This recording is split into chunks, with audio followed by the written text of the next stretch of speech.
อะไรบิ๊กบอสใหญ่เฮาอีแล้วเบาลี่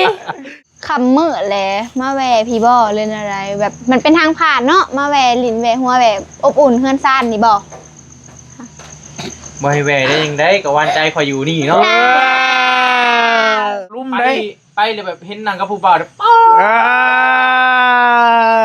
ขนาด แต่โคบพี่น้อง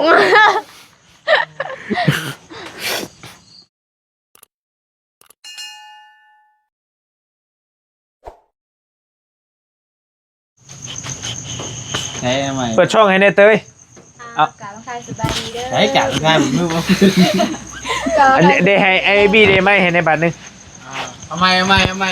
เอาใหม่ กินอีกคัด เอาใหม่แบบนี้ 1 2 3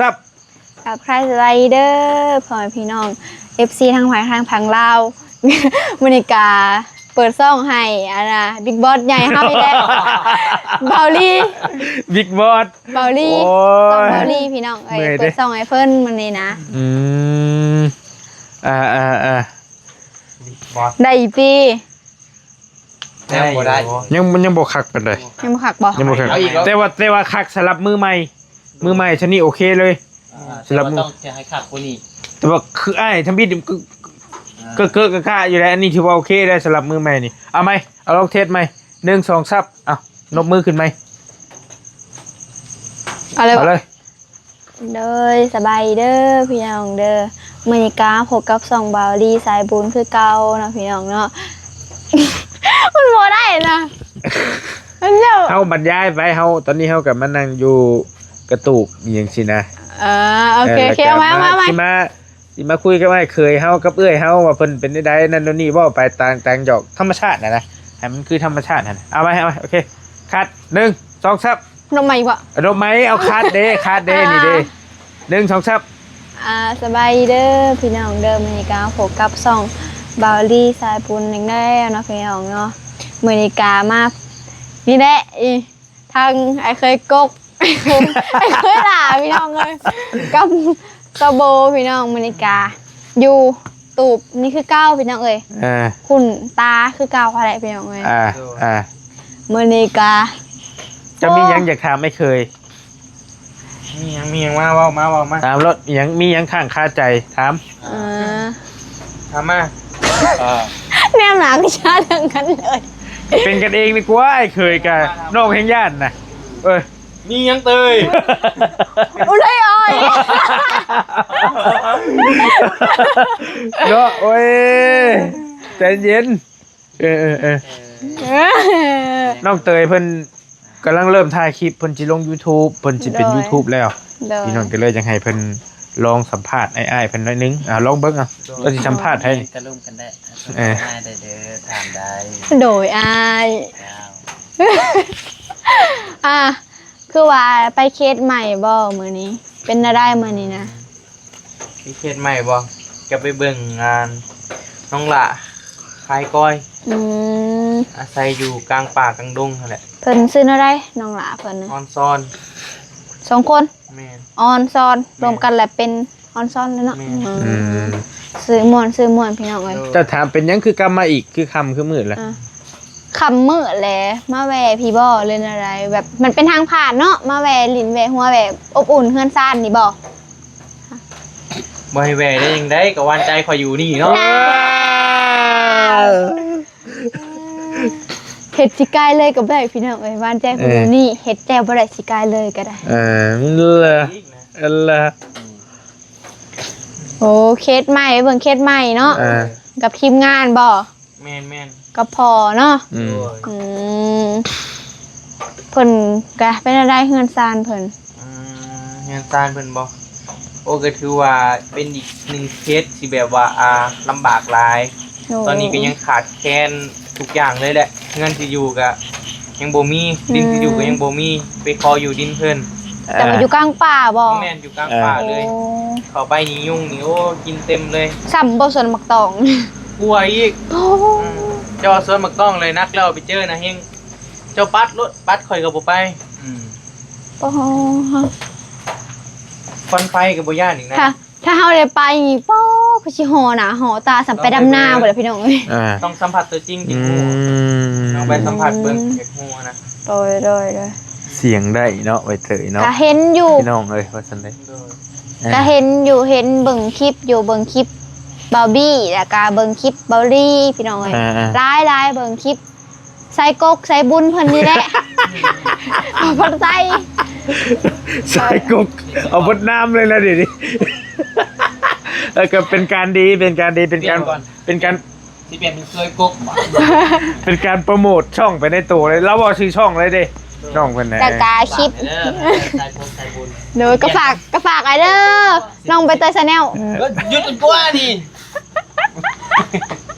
บ่ได้ เดี๋ยวสิเปลี่ยนเป็นเคยกกก่อน จะเปลี่ยนเรื่อยเลยเด้พี่ FC ตามบ่ทันเด้อากาซ่องเบายาก็ไปนำบ่เบายาคือว่าเห็นเบายาไปนำ บ่ยากอีกแล้ว ไปบายากับไป เบายาเบาบี้ใส่กกใส่บุญแล้วก็เบาลี่ใส่บุญแล้วก็ ไม่ทันจะไรครบทุกช่องไรสิ เบาต้า บ่ตายยัง บ่ บ่ตายยัง บ่จื้อนะบ่จื้อหัวแต่ว่าเบาต้าแล้วก็เบานิวชาแนลแล้วก็อันน่ะสองคอมเมกเป็นสองของบ่เตียงเนาะบ่เตียงทองเลย แล้วก็โอ้หลาย เลย แล้วก็ ยูทูบเบอร์มาใหม่นะพี่น้องเลยประธานป้องส่องเพิ่น โอเคบริไม่ได้แสนซับได้ฮะ เอาเห็นนะเห็นกับใหม่ทะเลเจ้า แม่น เจ้าบุหุจักเนาะ แม่น ถามเราผ่านการสั่งได้ว่าเครียดอีกเนาะ ยัง โอ้แสนซับได้โล่ได้ โอ้โหแห่งกดบิ๊กบอลทั้งเจ้าไปจักเนาะ โอ้แสนซับแล้ว โอ้ขอเป็นลูกศิษย์แล้วกัน พ่อนบก็นบพ่อไหวก็ไหวเพิ่นมาก็ได้บ่เห็นบ่ตัวอย่างน้องอันนั้นเนาะพี่เนาะ โดย ไปแล้วนี่แบบนี้ นุบเป็นนี้ได้หลาย ทั้งไหวทั้งไห้ทั้งนบหมอนี้น้อยเห็นดิ สำเนียงพี่น้องเอ้ย ไอ้เคยเจ้าก็ได้วิชาเต็มอยู่ไอ้เคยเจ้าฮะ โอ้ฝากเนื้อฝากตัวให้เธอไอ้ขอเป็นลูกศิษย์ได้บ่ ได้น้องละ ให้บ่บ่ได้เชียร์ขาคู่ติไอ้ กากับที่นี่เลยเลย เท่าใดไอ้ กาล้างไม้เท่านั้น นั่นบ่ โดย โอ้ เบิ้งเอาช่องมาให้เบิ้งสิโปรโมทให้ FC เขาติดตามมาอ๋อดังแท้ๆไปเตยไปเอามาเบิ้งเบิ้ง300เลยโอ้แมนเอามาเยอะนี่ถึงเวลาแล้วแจ้งเตือนฉันอย่าง6 โมง นอน หักกินข้าวเลยบ่ บ่แมน ช่องของคนไม่มีสิทธิ์สร้างรายได้แล้ว น้องใบเตยชาแนลนี่เด้อพี่น้องคู่ก็บ่นิ้วบ่นี่เวรกรรม เรามีคนมาเห็นเด้อ นี่ เห็น น้องใบเตยชาแนลผู้ติดตาม303 คนขอให้ช่องนี้ปังๆเด้อ เลย คันได้รับมันเบาลี่ว่าปังเลยคือปัง ปังบ่คิดว่า ก็โอเคนะตามมาเบิ่งเคยว่าช่องเจ้าเนาะ แม่ แรกๆอยู่เพื่อนใส่ผ้าเด้ คลิปแรกเลยแหละดับ ว้าวแล้ว ว้าวแต่มื้อนั้นฮอดมื้อนี้ดับติ ยอมหับว่าได้เลย มื้อนี้ดับเลยบ่ โอเคอยู่ กานี่แหละพี่น้องเอ้ยส่องบาร์บี้ส่องรักเพิ่นปิดกันน้องเห็นป่ะโอ้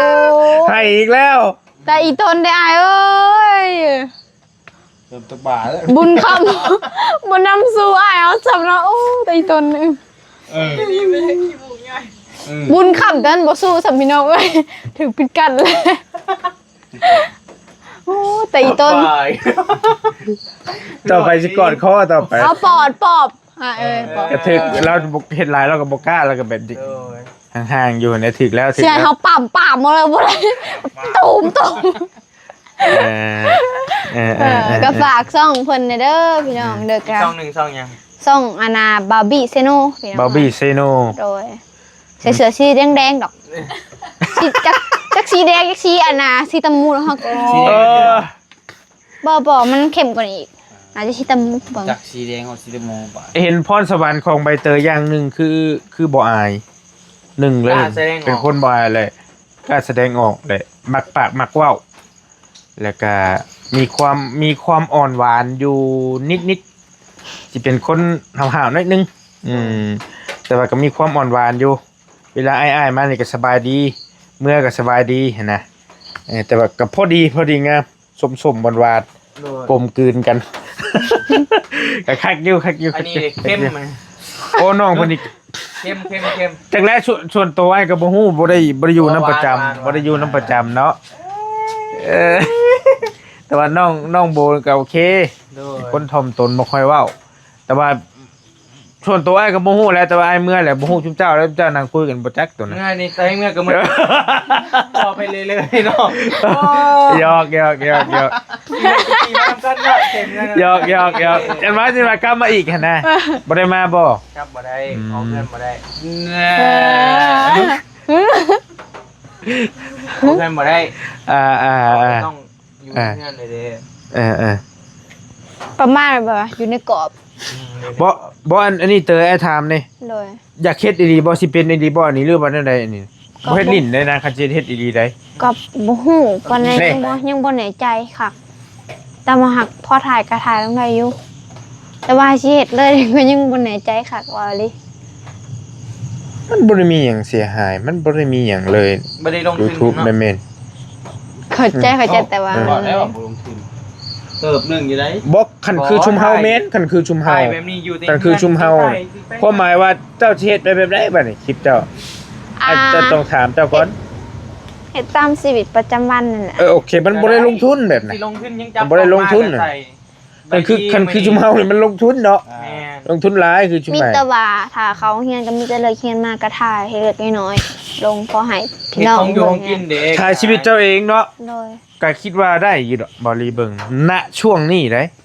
ณช่วงนี้ที่พี่น้องยังติดตามอยู่ เลย แต่ว่าต่อไปก็เจ้าต้องเห็นให้คนชื่นชอบน้ำตัวเจ้าน่ะ แม่นอยากเฮ็ดอยากให้เพิ่นจักเบิ่งหั่นแหละ เฮ็ดได้คนที่อยากเบิ่งเฮาบัดนี้ เฮาก็ยังบ่ฮู้คือกันตอนนี้ เขาก็เปลี่ยนไปเลยการถ่ายกะบ่แม่นเฮาสิถ่ายบ่เดียวกับพี่น้องก็เบื่อหั่นนะเฮาสิถ่ายว่าไปโรงเรียนก็สัมภาษณ์หมู่โรงเรียนก็ได้คันคนใดลื่นกันอาจสิเป็นหยัง อยู่โรงเรียนนะครับได้มันหลายคน เฮา เพจพร้อม เฮาก็มีขอบเขตในการถ่ายเด้เฮาก็ถามก่อนว่าได้บ่หรือบ่ได้ประมาณใดหมู่สนิทกันแน่หั่นแหละ หมู่กันเชียร์ออก ไอ้ น้ำยุ ยุคจังสิมี EP ไปโรงเรียนเจ้าอยู่มีอยู่ถ้าติดตามเด้อเว้ยพี่น้อง ไป เด้อ ตามหาวานใจบ่ระวังหมู่ เกลือว่ะ ระวังหมู่เขาลุ่ม ไป ได้ ไปเลยแบบเห็นหนังกับผู้บ่าวเด้อป๊า อ่า ดขนาด แต่โคบๆพี่น้อง เข้าสุดลงพื้นเลยบ่โอเคอย่าลืมชวนพ่อหน่อยเด้อคันไปกะ ทางได้แบบนั้นเนาะ ป้อบ่ลีไป FC หุ่มผึกก็ได้ โอ้โกบ่มีดอกบ่มีดอก โอ้ กระทำอะไร ฮะ ถามเท่าใดเห็นว่ากะ บ่ คันเอาไปห่างกระแลมยังบ่วิด ยันว่าชนหลายมันอยากมีแต่ผู้เฒ่านะเบิ่งคลิปชุมอ้าย โอ้ผู้เฒ่าเนาะได้ บ่ หมู่เฮานี่ บ่ยันว่าไปเกี่ยวกับช่วยเหลือหั่นนะถ้าชนหลายบ่ หมู่เฮาเบิ่งเฮาเราไปหากระแลมมื้อไหนไปซื้อกระแลมหาแหละโอ้ FC เด้อคนดังว่ะป๊าโธ่ ดีใจว่าสั้น เด้นี่กับคนทักจะแช่วนี่ไปตลาดนี่เพิ่นเล่าให้ฟังขายหน่อไม้เด้ดังในคลิปขายหน่อไม้เลย 600,000 วิวเลยเด้ โดน ว้าป๊า เจ้าของแฟนได้ข่อยได้ ล้านก็มีปอจิโร่นำกันเด้ เจ้าของเกือบ2ล้านแล้วยอดวิวข่อยรวมกันนะ แล้วเสร็จแล้วก็พักเงินพักตัวได้ ขายอีกแล้ว ฝากโมนี่ก็สิฝากอย่างเดียว เอาเลย โอ้ เนาะ เออ เอฟเห็นโอกาสมากข่อยใส่เลยนะ เอามีโอกาสเราก็ต้องคว้าไว้เด้ เก่งเวเตยนี่แบบคนแบบหัวไวนะรู้จักวิธีเอาตัวรอดปุ๊บแต่ว่าสิแกมโกงนิดนึง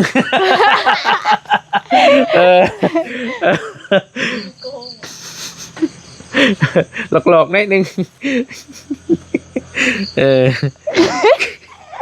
แม่นบ่ บูคือกัน รู้จักเอาตัวรอดนะปุ๊บปุ๊บปุ๊บปุ๊บปุ๊บปุ๊บ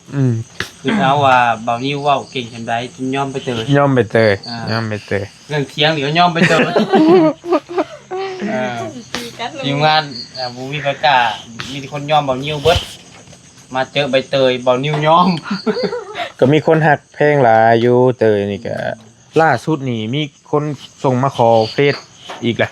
นั่นน่ะ เบิ่งไงสิให้เบิ่งเลยเด้เตยเด้อท่านเจ้าบ่เชื่อ ให้บ่เตยให้บ่ บู เอาหาบ่เห็นเลยเจ้าฮู้วิธีเฮ็ดบ่เนาะ ชื่อคำเว้าอยู่ชื่อคำเว้าอยู่ มันชุดมาซำนี้เด้แชท เอาต้นเขาต้นข้างหลังครับบ่เพจแล้วว่าตรงนี้ ไอ้เพจนี่เด้มันเลื่อนบ่ได้เลยเด้แต่บางทีก็เห็นเข้าบางทีก็เห็นมันเลื่อนขึ้นบ่ได้นะเบิ่งแชทเก่าบ่ได้นะมันได้แต่แชทใหม่ไล่กันลงมาเลยหั่นน่ะ เด้องั้นก็เกินเฟซไปทางถูกทั่วไปมันเขาหนีบ่ได้บ่ในอันนี้นะ อย่าละอย่าบ่ได้แฮงยาว มาไปเตยสูนมีอันมี FC เขามีผู้บ่าวแบบคนสนใจแบบมักเจ้าสิใช่บ่ ไลน์ได้บ่แม่นได้บ่ว่าไลน์ได้คนขอเบอร์ขอเฟซไปเตยไลน์ดีได้บ่แม่นได้บ่ลิ้นได้ บ่ฮู้เอา เอาก็ยังให้คำตอบบ่ได้ดิ เบิ่งก่อนเนาะ คนคอมเมนต์ก็โอ้ยเรียนจบก่อนว่าหั่นว่า คนคอมเมนต์นั่นแหละว่าเรียนจบก่อนเด้อล่ะเด้อว่านี่คิดว่าเพิ่นเรื่องนี้หั่นนะใช่บางคนก็คอมเมนต์ว่าโอ้บ่จบว่าหั่นว่า บ่จบได้พัวก่อน คนคอมเมนต์นั่นแหละ ตำต่อเพิ่นบอก อ่าน สาวนักเรียนตำต่อบ้านเฮา เฮาอ่านลงอยู่ ยัน อ่าน ได้เมียอยู่ไปเตยยันได้เมียอยู่ บอกกับบาปเฮา เจ้ายาเด้อไอ้เตือนเจ้าแล้ว เห็นแล้วก็อยากได้ชิ้นส่วนหมูกันได้ พอได้ค่าที่ชอดแล้วไปทิ่มบ่จักเนาะ บ่เชื่อ ไอ้ ดอก เตือนแล้วไอ้เตือนแล้ว อย่ามายุ่งกับคนของพี่ คนของพี่แต่นอนอยู่กับหนูทุกคืน ว้าเรียบร้อยแล้ว เพราะว่าอยาก จะพ่อจึงจอยลงเนาะบูเจ้านี่ ว่านี่ เรียบร้อยแล้ว อันนี้เพิ่นอ้วกขึ้น สูบเลือด นี่ เนื้อ เพิ่น แล้ว อ้วก ด้วย ขึ้นนี่นะเตยเพิ่นมักผู้หญิงพี่น้องเพิ่นเคยเว้ามื้อเว้นนี่แกบ่เป็นหยังน้องเอ้ยทุกอย่างมีเวลาของมันลืมมอบครับเอ้าแบ่งกันกินโอ้ยได้นะมารยาทดีปานนั้นก็ ข้อนี่นะ อย่าลืมแบ่งให้ลุงเลยเด้เอามีขออีกบ่มีอยู่2ห่อบ่นะ กินมีบ่ แม่งกินนี่ไปกินอื่น มานั่งล้มกันน้องๆเพิ่นพี่น้องใบเตยก็กำลังสิเป็นอินฟู แม่ แล้วสิเป็นอินฟูคนดังและโอ้ยเนาะไปสัมภาษณ์ไผเด้บัดนี่ ได้คือเก้าไอ้เอ้ยก็สัมผัสไปหาแล้วส่งใหม่เป็นอะไรผู้ติดตามงานขึ้นอยู่บ่น้อง โอ้ยันว่าน้องนุ่งบ่มีเวลาเนาะดังเลยก็ เขาพาไปถ่ายคลิปเด้อ แม่ยันว่าดังเลยก็บ่ปานใดหั่นนะ คือเก่าหาแล้วก็บ่คิดก็บ่ต้องคิดก็เฮาเป็นคนเราคนดังเนาะก็เป็นคนธรรมดาเนี่ยเนาะ พี่แนวเว้าของเพิ่นอีกเด้ บ่คิดกว่า ไวแล้วไวเลยมันยังบ่ดังเด้ บ่ดังกะ แต่นี่ก็ดังแล้วได้ดังแล้วคนรู้จักเจ้าหลายแล้ว ดังทำได้คือเก่าหาแรกก็เป็นคนธรรมดาคือเก่าหาแหละเป็นประชาชนของประเทศลาวคือเก่า ว้าวมาแบบจะเต็มพอดประชาชนแบบนี้เนาะไอ้ละเมย เป็นนักเรียนอยู่จะเป็นประชาชน เอ้า มันเป็นประชาชนนี่คือสุมานอยู่ประชาชน น้ำยังบ่สน จังหน่อยไอ้สิได้เพิ่งพาเจ้าประจักษ์ต่อไป เจ้าสิเป็นตำรวจเด้ มีหยังก็มาช่วยเคลียร์อิหยังให้ ได้ เนาะ เบิด อย่าลืมกันได้คันได้เป็นตำรวจดีกะ โอ้ยหูบก็มีพอแห้งอะเนาะ ผู้เมียง เอาหูบในแล้ถ่ายกันหูบแดกของโทรศัพท์แดก คันว่าเจอด้านเจอหยังก็บอกไอ้ฮักเฮาเองยิงกะพอผ่านก็ผ่านไปหั่นนะบ่ต้องโบก อนุโลมกันเนาะยังแก้ไขกัน แก้ไข ตัวสุมานมึงเถื่อสุมานขายากับ บ่เอาเลยตะนะ จับรถนะจับรถ บ่เอาอย่าลดน้ำหนักแม่นอยู่อย่าลดความอ้วนได้อยู่ เป็นยาซึ่งเลย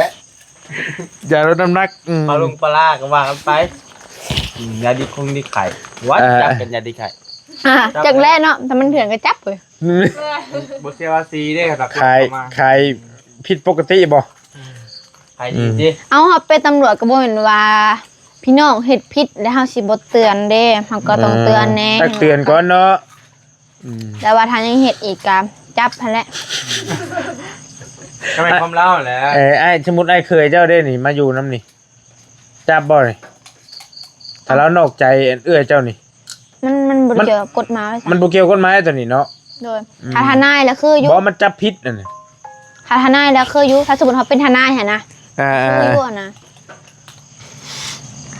ทนายจะขอทนายไปเลยพี่เมื่อกี้โอ้นี่จะเฮ็ดแทนทนายเฮ็ดได้คันทนายต้องเฮ็ดได้แล้ว เกี่ยวกับยังอ่ะ ทนายต้องเฮ็ดได้แล้ว เกี่ยวกับกฎหมายแบบใด ทนายมันก็พัวพันกับกฎหมายคือเก่าเหรอวะ มันเป็นเรียกเกี่ยวกับแนวทางแบบใด แนวทางแบบประมาณแบบตัวอย่างเด้อสมมุติว่าเจ้าแต่งงานกันเนาะและบัดนี้หาสมมุติว่าเจ้าไปมีสู้บ่หรือมีแม่น้อยฝ่ายนี้ที่มีหลักฐานแล้วก็สามารถฟ้องเจ้าได้ขึ้นศาลฟ้องเจ้าได้ อันนี้ก็ทนายดูเหมือนผสมปูนบ่ บ่แม่ ไปหูไปเต้เก่งเนาะเจ้าเนาะ เบิ่ง เก่งได้ไปเตยเก่งได้ หูไป คนไว้คนหัวไว้เพิ่นว่าน่ะดีฉลาดดี ชมเชย ให้มันจุดอ่ะ แมวต่อยใช่ปะ หิวคือกันเนาะ ก็แม่นนี่แหละทนายกะ ฮะ ตำรวจทนายกับชาวบ้านนี่แหละแต่ว่าเรื่องกฎหมายก็อันเดียวกันแต่ว่าทนายมันสิอีกแบบหนึงตำรวจก็สิแบบหนึง บ่ แม่น ม ทนายทำแบบหลักๆกับการฟ้องประมาณนั้นตัวอย่างทำชีวะนี่แหละถ้าผู้ใดผู้หนึ่งมีสู้และผู้หนึ่งมีหลักฐานสามารถฟ้องได้ บ่ โดย โอ้ฟ้องเอาผิดเลย โดย อืมสมมติว่ารถตั้มกรณีแบบผูกกรณีแบบบ่ยอมหั่นนะแบบสี่บ่ยอม แต่ว่าแบบไปตามซ่าอยู่หน้าห้านเขามีกล้องหั่นนะเขามีหลักฐานครบเบิดหั่นนะเราก็สามารถฟ้องได้คือกันหั่นนะก็ โอ้นั่นบ่ธรรมดาเลยนี่ เดี๋ยวได้ ระวังเด้อบี้เด้อนี่ไอ้เคยกกนี่ระวังเด้อห้ามเฮ็ดไปอยู่ที่ทุเรียนได้น้องชาวฮู้กฎหมายเบิดได้ฮะ ฟ้องแล้ว ยากแล้ว จะไปสู่ก็อยู่นั่นแหละสู่ก็ยังสารไว้เนาะ ต้องสู้แล้วถ้าพูดจากกฎหมายครับ คนเนาะ บ่มี ก็หูบ่หลายเพราะได้เห็นหูไปเรื่อยๆแหละเพื่ออนาคต ทนายมีใบเพื่อยังทนายมีใบเพื่อยัง ก็จะสิว่าได้เพราะว่าเฮา เอาตรงๆรถเอาคำถามอ้ายนี่ฮู้หรือบ่ฮู้ ก็บ่ขอหูปะเอ้า ที่จะตอบ กำลังสิดี เอาหูตัวเกี่ยวกับกฎหมายเด้อแต่อันนี้ บีทนายมีใบเพื่อยัง ทนายมีไว้เพื่อไว้เพื่อแบบ ไว้เพื่อแบบมีเรื่องมีเล่าเด้ แบบไปแบบจ้างแบบ จังทนาย ยังไปเคลียร์ให้นะ เจรจา ในไปเจรจา จ้า เพื่อความถูกต้อง มันถูกอยู่แต่ว่าคำเดียวสั้นๆตอกสั้นๆนะ มีไว้ มัน เพื่อยัง คือยังบ่ทนายมีใบเพื่อยัง ลักษณะ ทำมาบ่ ถามเจ้าก็ได้ แก้ไขปัญหา แก้ไขปัญหาก็ยังเบื่อถึกมานะ นั่งอยู่ เบื่อถึกมานะลองคิดบ้างอ้ายกับคนฮู้ไปดอก เด้อฮะแบบอีกฝ่ายหนึ่งบ่ยอมซะสิและอีกฝ่ายหนึ่งหาสิฟ้องนะ โดย ประมาณนี้นะเขาที่เขาเข้าใจ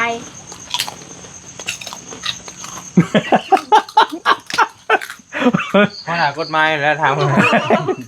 กำลังจบตำรวจป่ะตำรวจกับทนายคนละแผนกกันได้เนาะ ทนายหาแบบประมาณแบบในความคิดเฮาเด้อแบบประมาณแบบมีไว้กับแบบเพื่อความถูกต้องหั่นแหละสำหรับเฮา เดี๋ยวมันกระเทิกเพราะว่าแบบฝ่ายใดฝ่ายหนึ่งแบบสมมุติว่าไปฟ้องซะหานะ สู้เราผู้ถือเขาเราผู้ถืออันนี้ถ้าผู้พิษนะเขาไปฟ้องผู้นี่แล้วถ้าหน้า ก็แม่นอยู่แต่มันกว้างโพดเด้อาจจะได้คำสั้นๆนะมีไว้เพื่อสู้หยัง สู่คดี แม่นบ่ สู่คดีเลยแกไขปัญหาคืออันนี้แหละ เฮาหากันคดีจบเนาะ บ่ฮู้ว่าเว้าถูกหรือบ่เด้พี่น้องบ่ฮู้ว่าเว้าถูกหรือบ่มันย่อมาประมาณนั้นนะสู้คดีเนาะ โดย เฮาอยากชนะผู้นี้เด้เฮาอยากชนะผู้นี้ซึ่งว่ามีคดีกับผู้นี้ต้องจ้างทนายมาสู้แม่นบ่ โดย ได้ทำเขาว่าเลยเพื่อสนะนี่ แต่มันคนละทรัพย์ก็ แต่ ถึก เจ้า อยู่ คือเจ้าจ้างมาสู่กับผู้นี้สมมุติว่าผู้นี้บ่ยอมหันนะแบบบ่อยากเสียเงินให้เจ้าผู้นี้ก็ได้จ้างมาคือกัน แล้วทนายและทนายผู้นี้ก็สิได้เว้าโต้ความกับทนายของเจ้าเอง ฝั่งจ้าง ต่างคนต่างจ้าง ต่างคนต่างมีทนาย แม่น ปะทะคารมกันบัด แม่ เอาขอบคุณ แต่ว่า เด้อ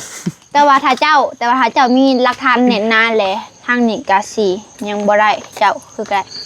สู้ไปให้ไผตัดสิน ให้ เอ็ด ให้ยังวะ เจ็ด สู้ได้แล้วข่อยก็มีทนายข่อยเขาเจ้า ให้ศาล ให้ศาลตัดสิน ให้ศาลตัดสินเนาะ โดย โอเค เฮาเบิ่งในหนังค่ะเด้อมันสิมี3คนประมาณอันล่ะจะสิเป็นแบบผู้เฒ่านี่แหละแบบประมาณอายุ50หรือ60หั่นนะแบบเพิ่นนั่งเรียงกัน3คนมีทั้งเทิงทั้งหลุมแล้วสิเป็นอันน่ะประมาณโจทย์กับอันจำเลยประมาณนั้นและทางกลางแล้วมันสิมีโต๊ะของอันน่ะพยานบ่หรือว่าของอันน่ะโจทย์เฮาเองกับจำเลยมานั่งอยู่ประมาณ แต่ นั้น ก็บ่อยากฮู้ไปหรอกพี่น้องเรื่องนั้น ศาลเด้ศาลเด้เดี๋ยวเนี่ยศาล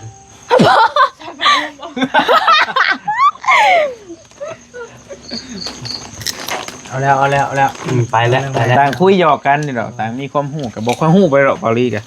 ยินเขาเจ้าเว้ากันมาหั่นนะ เก่งเนาะเจ้าเนาะ แต่ว่าบ่ค่อยอยากเว้าไปได้เรื่องนี้ เก่ง บ่อยากไปสู้ไปหยังกับไผนะปวดหัว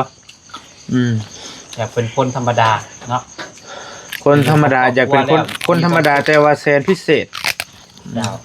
อยากเป็นอยู่แต่บ่คือสิบ่มีว่า อยากเป็นอยู่แต่ว่าบ่อยากมีปัญหากับไผนะอยากอยู่อยากร่ำอยากรวยแต่ว่าเฮาบ่อยากมีปัญหากับไผนะ ก็ว่าชิ ปวดหั ฮู้ ว นะเบิ่งในหนังเพิ่นแสดงหนังเกี่ยวกับทนายความแบบเบิ่งในหนังแบบอันนั้นมีร้องฟ้องไม่น้อยหั่นนะและเบิ่งเกี่ยวกับนั่นแล้วก็เฮียนหูกันนำมา ตามที่ยินเพิ่นว่าก็มันถึกหรือผิดก็สุดอยู่กับศาลตัดสินแม่นบ่ เลย ศาลตัดสินต่ำเลยอะ แบบ ตามนั้นเล ศาย ลเคาะปุ๊บตัดสินอย่างพวกนี้ ตามนั้นเลย บ่เขาจะพูด ประหารชีวิต คือแบบว่าศาลให้เข้าใจศาลนี่คือแบบนายใหญ่สุดบ่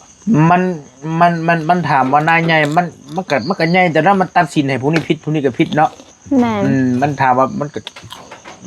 ก็บ่สุดดอกสุดอีหลีก็บ่แล้ว ครับบ่อยากเว้าครับแต่ว่าพื้นว่าเกี่ยวกับบุคคลธรรมดาเฮานี่นะ แบบเฮาสิไปตำรวจแล้วบอกว่าผู้นี้ผิดเด้อจัง สมมุติผู้นี้ถูกมีปัญหากับผู้นี้แต่ผู้นี้ผิดนะ อืม มีปัญหากับผู้นี้เฮาจ้างให้ศาลตัดสินให้ผู้นี้ถูกก็ได้ แต่ว่าทนายก็ต้องทนายเก่ง จ้างอะไรพวกนี้ยัดเนี่ยนะไอ้เป็นศาลนี่ตัดสินนี่เจ้าถูกไอ้ให้เจ้าผิดก็ได้ เด้ศาลก็ขอเปิกก่อนนึงนะต่อเลย จะเป็นศาลเราต้องเป็นเคมี สารเคมี แต่ว่ามันเป็นเรื่องเกี่ยวกับอันช่อโกงแล้วตอนนี้ โดย กูไม่อยากว่าพี่น้องปวดหัว เอาเรื่องเฮานี่นะ คุยเรื่องมวลๆเย็นๆกันดีกว่าเอาบอกเรื่องกฎหมายกันยาวเลยผู้นี้ว่าจะเป็นตำรวจอย่างเด็กเลยยาวมันนิดนึง ตำรวจพัดสอนหอทนาย คือได้ว่าอยากเรียนกฎหมายว่ะ จะเฮียนกฎหมายมันก็ต้องเฮียนหูหลายปีเดิมเนี่ยเกี่ยวกับขอกฎหมาย แต่ว่าตำรวจนี่ก็พอได้แหละกฎหมายพอตำรวจก็เกี่ยวกับกฎหมายคือกันเนี่ยแต่ว่ากฎหมายกับทนายมันคนละแบบ อีก กั อย่างกันขึ้นอยู่ก็ดูในศีลในธรรมมันแหละ โดย ต้องยืนอยู่บนความถูกต้องมันนะเป็นยังก็จะ ถูกต้องดีสุดเนาะ ดีเป็นไงก็ถูกละ อ้าวพี่น้องเอ้ยลมเรื่องเครียดมาได้แล้ว เอาสิจบคลิปแล้วยังไม่จบอยู่ บ่ลมเรื่องเครียดมาได้แล้วบัดนี้มาเว้ายิ้มหยับมีแล้วแหละ ยิ่งไม่ยัง สิเป็นหยังกะยา เออ ขออย่างเดียว ขอให้เป็นคนดี ถูกต้องแล้ว บ่ต้องไปเฮ็ดให้ผู้ใดเดือดร้อน บ่ต้องเบียดเบียนไผ แม่ อย่าเบียดเบียนตัวเองพร้อมไหนนั่นใด ถูกใจ ก็สิเป็นหยังกะยะ สียอย่าเป็นคนดีเขาบ่หักก็พอ นั่นบ่อ้าวผมมีไผอินน้ำเลย มันบ่ทันแล้วมันบ่คือ บ่ ความรู้สึกมันช้าโพดน้องซ่า 80,000บ่ไปเบิ่งว่า8แล้วบ่เห็นอยู่แต่ถามคือจังไปค้นเบิ่งเอาละ บ่ ฮอด คือว่า 8แล้ว โชคใหญ่ค่ะสิเสลอตอนใดเฮ้ย ฮะ จะเสลอตอนใด มีโชคใหญ่บ่ โดย เอาเลย มีอยู่ มีชื่ออ้ายมันอยู่บ่ เบิ่งกันเด้อ มีซื้อให้อยู่บ่เลยมีซื้อให้อยู่บ่ บ่มีดอกเจ้านะ ซื้อไผนี่ โอ้ก็มีแน่เห็นบ่ อย่าซะ เด้อ อ๋อบ่ บ๊อบ ป๊อปปี้บ๊อบบี้ บ๊อบบ่มี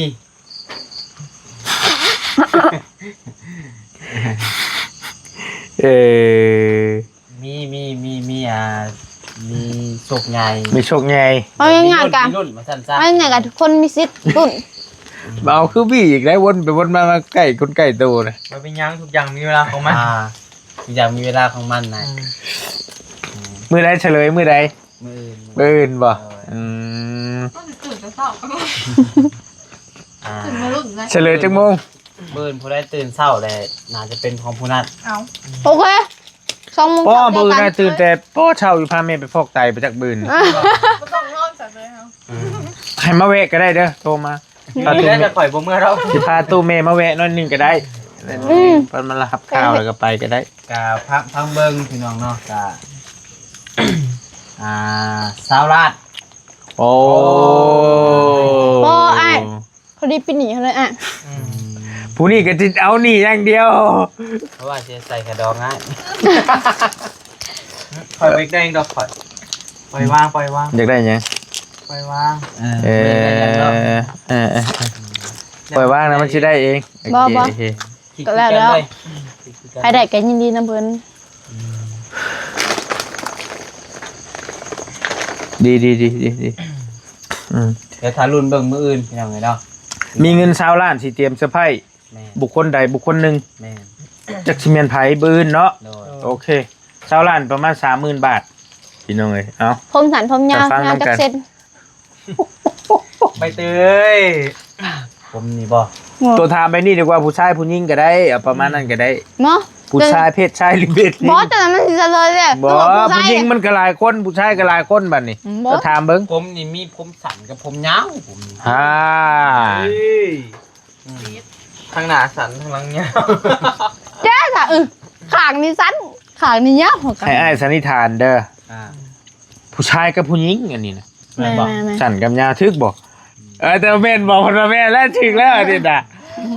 สมมุติว่าผู้นี้สั้นผู้นี้ยาวเด้ อ่า ต้องสะใภ้2คนอันนี้น่ะ เออ แม่น เป็นคู่ผัวเมียนี่ โอ้ยกันสินึกเห็นก็เห็นบ่ตาก็น่ะเป็นคู่ผัวเมียน่ะ เฮ้ย ที่ว่าเป็นคู่กันแล้วหั่นน่ะ เฮาก็มีคือกันเนาะเนาะ อยากกับใคร ผู้ผัวเมียก็เอ้ย ก็มาบอกนั่นแกนี่กับนี้นี่ อ่า สิจับคู่กันเด้ผมสั้นกับยาวเด้ อันนี้คือถามเบิ่งสิเด้อ เอ้า สมมุติว่า มีได้กับโบนี่จะไปเฮ็ดหยัง ข่อยได้ก่อนบ่ อ่า ถ้าข่อยได้มา สมมุติเรา บ่ เพิ่นให้แม่นให้นํกันเนาะ อ๋อ สมมุติซื่อๆแม่น มันก็ต้องคนละ10ล้าน จะ เนาะ แบ่งกันคนละ10ล้าน อืม เพราะเฮายังบ่ได้เป็นอิหยังกันเนาะแม่นบ่ ว้า เพราะสิแบ่งกันคนละ10ล้าน บ่ถ้าเป็นหยังก็ได้สัก เท่าเทียมกัน เล็กสิเอาไปอันนั้น เอาไปยัง ฮะ ไปแจง 10ล้านบ่10ล้านได้เท่าไหร่15,000บ่ 15,000 อืมสิเอาไปดาวน์โหลด ดาวน์โหลดยังเลย ดาวน์โหลดจัก มันดาวน์ได้บ่อย ได้อยู่15,000 ได้ อ๋อ เอารถคันนี้เป็นยังไง คือเห็นนั่นแหละ ยังได้ใหม่อีกแล้ว อืม ไปไกลบ่ได้ ไปใกล้บ่ได้ บ่ก็เรียกว่าชีว่าอยากได้ใหม่ๆซะดอกก็เดี๋ยวสิไปซื้อใหม่ สมมุติสิซื้อได้พี่น้องเด้อแต่ยังบ่ได้ว่าสิเป็น คู่เมียนั่นนี่ก็ยังบ่ทัน บ่จะถึกแล้วไอ้บ่นะครูผู้มีถึกแล้วถึกแล้วเฮ้ๆแบบนั้นถึกแล้วอ้าวแล้วก็มีขู่กันอ้าว อ้ายก็ยังบ่ทันว่าจบเด้กินนี่ที่นึกเห็นมีครูอีหลีนำบ่ตาย่าเลยสหก็โทรขู่เข้ามา อ้ายกับครูผัวเมียคือกันเด้เนาะ มักไปนำกันตลอดแม่น เบายาวเด้ทีมงานเด้เตยนิ้ว เตยนิ้ว แต่จะเป็นคู่บ่เอา คู่ก็ย่อมคู่ก่อนนะคนละ10ล้านน่ะเตย โอ้เอามาได้เสร็จเดี๋ยวนี้ แล้วก็บีโบนี้สุดท้ายกับเจ้ากับเบลแค่นั้นแหละ บ่มีสิทธิ์ล่ะ ฮะ อย่าว่าชุดท้ายอยู่ ลองเบิ่ง รุ่นเป็นคลิปรุ่นเนาะคลิปรุ่น ให้ FC รุ่นนำกันแน่พี่น้องเนาะ โดย เดี๋ยวพอสิหายมื้อนี้แต่ว่ามันยังบ่ได้ไปกดมา มันอยู่ในบัญชีพุ่น โอนก็ได้นะเฮ้ย โอนบ่เบิ่ง จระเมนของอ้ายก็ยิงได้ก็ได้นี่ มันกดได้แต่ครึ่งหนึงไงแล้วมันยังเหลือครึ่งหนึงบาท บืนให้ก็ได้ บ่มันเป็นกระเทินแจ้งก่อนเนาะ โอเครุ่นพอดีแล้วเป็นคลิปรุ่นพี่น้องจังติดตามเด้ คิดรุ่นทรงใหญ่เด้อพ่อพี่น้อง เขียนหน้าปกไว้ว่าบ่าวผัดไซบอกว่ามีลุ้นซกใหญ่ ว้าพี่การบอกนะพกอีกไหน เป็นขนาดแล้ว คารวะอาจารย์ เก่งไปเตยนี่ซกใหญ่จะหล่นทับใครอยู่ว่าสิจัดเลย เคินจนว่าบิดขนมลิ่นแต่เกาะตัวกะ มันม่วน เป็นยูทูบเบอร์เนาะเป็นถ่ายรอดล่ะบ่เป็นหยัง ก็เลยเฮียนมาก เดี๋ยวก็ผ่านบ่โดนแต่ว่า หน่อยมื้อละคลิปเนาะ แม่นแต่ว่าเดี๋ยวนี้คือรู้สึกว่ามันเป็น 8,000 ชั่วโมงแล้วบ่ โอ้โหกดมันมาใหม่แล้วขึ้นแล้วได้ ขึ้น ไปได้เฮาโดนเตะ ไผเบิ่งไอ้ตาเบิ่งมื้อน่ะ อ้ายก็เห็นอยู่แต่บ่ฮู้ว่าเพิ่นเริ่มต้นมื้อใดนะ 8,000ชั่วโมง ปกติเท่าไหร่คะต่อจ้ะ 4 4 เฮาเห็นนั่นช่องวังหนึ่งช่วงเพิ่นพาแม่เฮาไปอันโรงหมอนะช่องพุ่นนั่นแหละเพิ่นสร้างช่องใหม่ก็ยัง 4,000 อยู่ สิห้องแม่ยุริก็สิกำลังผ่านว่าจะให้อาจารย์ไปเฮ็ดนี่ก็แต่บ่ฮู้เพิ่นมันมีอยู่กำหนดการเพิ่นสิเริ่ม ขึ้นวางทิศนี่แหละตามทิศตามซอง ยังบ่ได้เบิ่งรายละเอียด แต่ยังได้อยู่ติ แต่ว่าผ่านเต็มเบิดแล้วบ่เต็มหลอดไป เต็ม แล้วเนาะ เต็มมาแล้วได้มาแล้ว ยังรอขอพินดิซื่อ โดย อยู่ขอพินดิซื่อ บ่เห็น ถ่าย มา กู แล้ แล้ว วอีก4-5เดือนข้างหน้า มาแล้วอะแหม่ง มาว่าจะมัน แม่จะบ่ ใส่ก็10:00 น เห็นบ่ บ่แม่นดอก แม่นไหน บ่แม่น มันไม่เห็นนั่นลีเพราะว่าบ่จื้อไม่เฒ่าตัวเองมึงกว่าลูกเคยพี่น้องเอ้ย ลูกเคยเสียงเพิ่นกันนี่แหละตั้งใจได้อยู่ดอกเตย โดย คือไปเตยเพิ่นนี่ก็ ทุกอย่างมีเวลาของ ทุก มัน อย่างมีเวลาของมันเป็นคนมักปะมักเว้า โดย มักว่าYouTube นี่ต้องมักเว้าเด้ นั่นแหละ เอาคือบางคนเพิ่นว่า เบ้ไม่ทำมาเฮ็ดได้ ใบดีไหมเท่า โอเค บางคนเพิ่นว่าบ่าวพัดชัยพูดมาก เขาอ่านอยู่เขาเว้านะ ทุกอย่างก็ให้ยืนอยู่บนความพอดีนั่นแหละม อันนี้ก็บ่แม่นต้องเว้าได้แบบ หน่อยพอดบ่ดีพอดีงาม คนบ่สนิทนะฮอดบ่เว้าเลยนะ แต่ในคลิปมันก็ต้องได้เว้าอยู่แล้วพี่น้องเนาะ แต่ว่าเฮาเบิ่งส่วนหลายส่วนหน่อยของคนตำหนิเด้ อันนี้ แต่ ได้ ว่ามันก็มีอยู่แล้วเรื่องนี้ แม่น มันเป็นธรรมชาติของ มี ถ้ามีดามคนน่ะแสดงว่าเป็นคนที่บ่มักเฮาน่ะ แม่นดำคนมันก็สิคอมเมนต์นั่นแหละ เขาเห็นจุ้ยเลยส่งจังนะ จังเฮ็ดดีให้ตายก็คือเก่า คน คอมเมนต์คือเก่า แม่นคนที่เขาบ่มักคือจะได้เขาก็บ่มัก ว้า เชียบ สุดอ่ะ เถิกแม่นคำเตยเฮาเบิ่งสมมุติว่า100คอมเมนต์นี่นะมีคนตำหนิประมาณ4หรือ5นี่ธรรมดาสมมุติว่า100คอมเมนต์นี่ ก็19ซะคนมักเฮา มีคนตำหนิไปแล้วประมาณ60-70นี่พอเริ่มคิดแล้วบ่แม่นแล้ว นักแล้วจะเริ่มชิปขึ้นกระไร เริ่ม10เริ่มเช้าบัดนี้เริ่มบ่แม่นแล้วเฮาต้องพิจารณาตัวเองแล้วต้องปรับปรุงแล้วเห็นไหม นี่ก็ดำคนที่ซื้อ ดำคน2คนนี่ธรรมดาแล้วต้องเจอ ว้าวยูทูบมันก็ต้องว้าวอยู่แล้ว ทุกคนต้องเจอแม่น มันเป็นธรรมชาติอยู่แล้ว เสนอเรื่องนั่นเรื่องนี้มันก็เป็นเรื่องธรรมดา คันบ่อยเฮาเว้าเลยมันก็นั่งเงียบเลย คิดแล้วสินั่งเบิ่งอยู่ที่แล้ว โดย บ่โอเค เราขอโทษนำพี่น้องจ้าเพิ่นสิว่าเฮามันบ่เต็มอีกนั่ง นั่งเบิ่งหน้า เว้าจังสิเว้าเอาอีกแล้ว ตั้งกล้องไว้บ่ ก่อน30นาทีเลยก็ลงพุ่นว่าโอ้บ่นักอยู่ได้ก็นั่นแหละเป็นเรื่องของธรรมชาติ จะต้องนี่เปลี่ยนบอกกับใหม่เดี๋ยวเอาแม่หน่วยได้นี่เปลี่ยนบอก บ่ได้โทรศัพท์ให้ภรรยาเพิ่น บ่เปลี่ยน บ่เปลี่ยนสองเครื่องครับสองเครื่องก็บ่เปลี่ยน บ่ ได้อยู่บ่กล้องนะ ได้ ได้ iPhone 17เลยเนาะ สุดแล้ว มันเปลี่ยนได้ก็บ่เปลี่ยนมันเป็นมูลค่าทางใจเด้ มันเนี่ย โอ้ของง่ายนี่ก็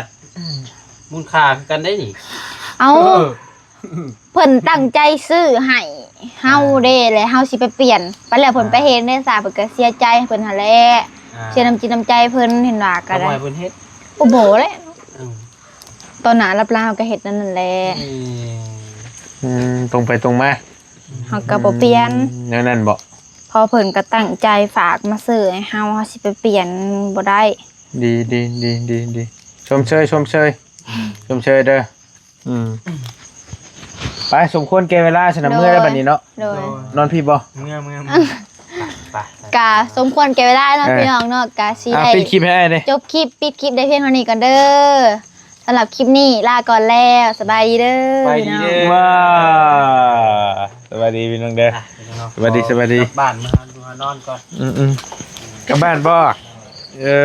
น้องเคย โอเคเจอกัน